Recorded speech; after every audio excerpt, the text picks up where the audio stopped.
Hello, and welcome to Yardmaster's Wealth Education Center, teaching the world to build wealth without sacrificing integrity. My name is Bill Stanley, also known as Yardmaster, and today's topic is labor pool theory. Labor pool theory works in simple service businesses, like yard working. I'll use that as an example because I built a yard work company. Take whatever I say about yard work, apply it to any other simple service industry, and you'll find that there's a parallel. In yard work, you need overhauls, which is a complete total cleanup of a yard from jungle to beautiful, and you need monthly maintenance appointments to bring the yard back to its standard. The overhaul is a huge effort. The first maintenance appointment, maybe half of the overhaul has grown back. Over time, less and less work needs to be done, which is why we have charges based on results, not time. Always get paid for results in simple services, never for time. Because gradually, it should take less and less time as you get better, shouldn't it? So at the beginning, you need a lot of people on an overhaul crew, and at the end, you need a lot of people on the maintenance crew.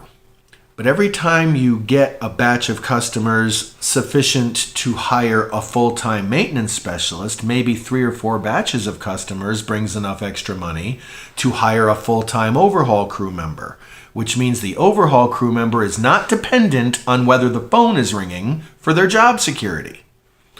The idea is that a business's primary purpose in society is to create jobs.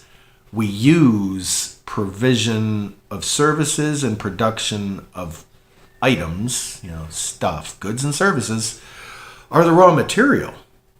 You can provide goods and services for yourself. Businesses are here to create jobs. Labor pool theory is an extension of that idea. As we get enough maintenance, every 16 customers hires a maintenance specialist. Do that 3 times and you can hire an overhaul crew. So every 3 batches of customers creates 4 jobs. The 3 necessary for maintenance and 1 for overhauling.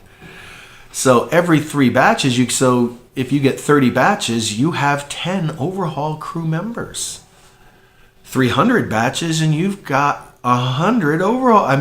You can get a huge So as the company grows, you can afford more and more workers, but you need them less and less because you're progressing along nicely and you get yourself to a customer level. What happens when you have 100 people doing overhaul work and you don't have that much work, but they're getting paid and they don't need to produce revenue, technically, because you've structured everything to balance everything out.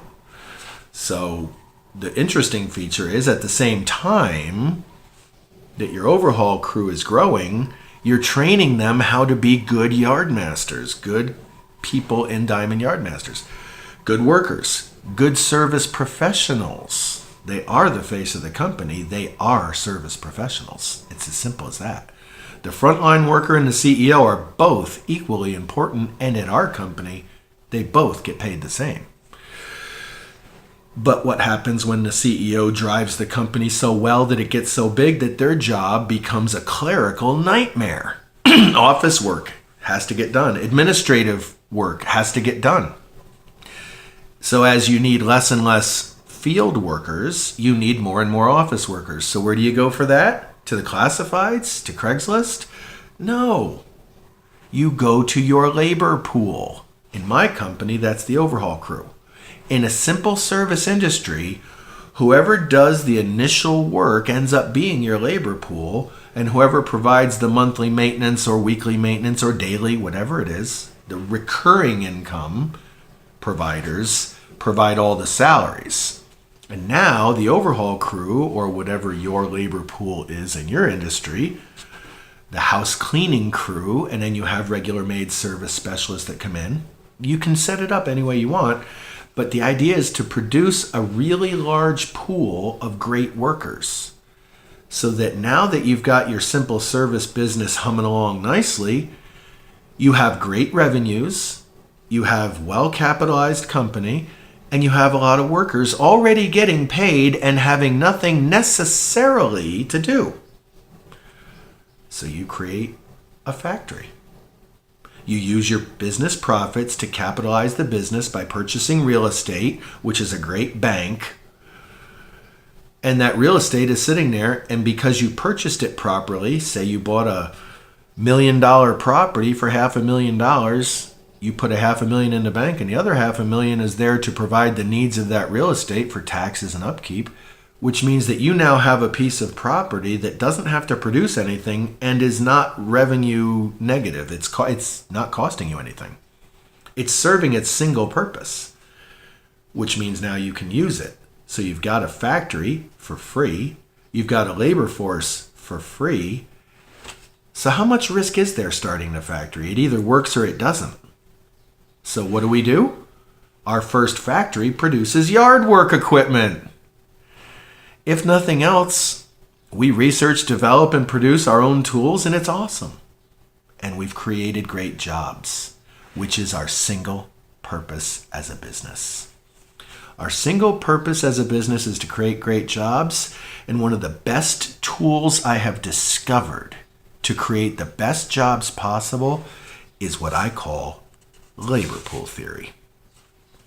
Thank you for watching this video. If you believe it was time well spent, click like and subscribe and leave a comment below.